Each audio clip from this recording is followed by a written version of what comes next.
เอาสบายดีเด้อบรรจุคนสุคนเนาะเพลงนี้ก็มอบจัดเป็นเกียรติให้แก่ไอ้แหล่เด้อเนาะบ้านโพไซคูนเนาะตอนนี้เพิ่นก็ได้เลิกลากับเมียเพิ่นไปแล้วนะเนาะบ่ได้ติดต่อแต่ว่ายังติดตามอยู่นะเนาะขอรับชมรับฟังได้เนาะนะล่าคิดคือสิเป็นบ้ารอให้ผัวน้องป่าอ้ายนี่นะสิตายก่อนล่าคำแพงเป็นหนาวเป็นคนมาคือใครแม่นอยู่ไหนล่านางนางอ้ายลืมเจ้าบ่ได้แม่นสิผ่านมาหลายปีใจก็บ่เคยนี่เรื่องเดิมแต่เขานั้น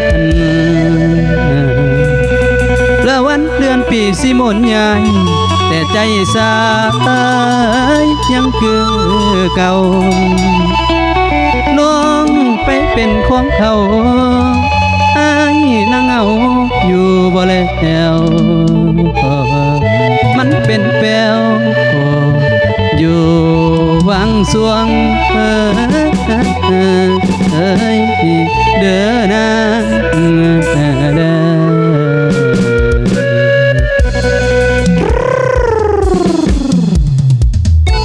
เอายาว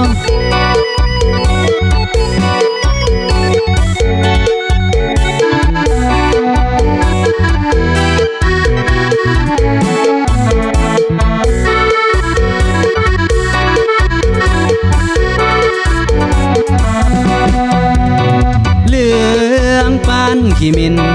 อ้ายบอกกินข้าวปลาตั้งแต่น้องไปแต่งงานอ้ายสมสารมาหลายเดือนปีตั้งแต่น้องเป็นของเขา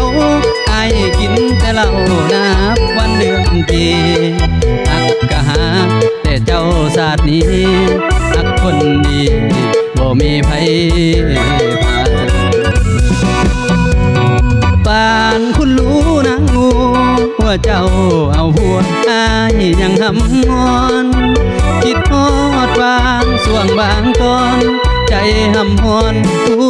กวันเวลาสิขาอ้ายก็ยอมตายคือมาคักหลายแต่เดกันดาเจ้าเอาผัวก็ยังคอยท่าสวรรค์บนฟ้าคือบ่เห็นใจไปอยู่คน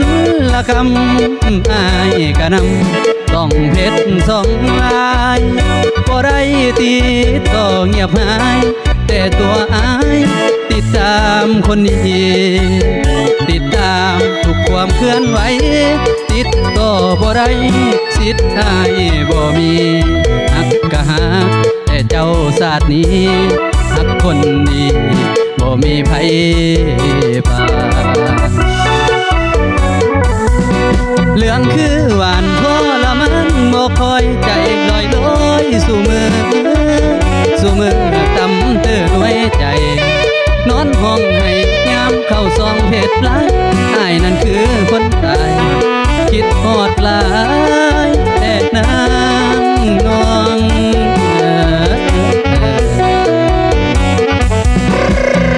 เอายาวไอ้แหล่ยาว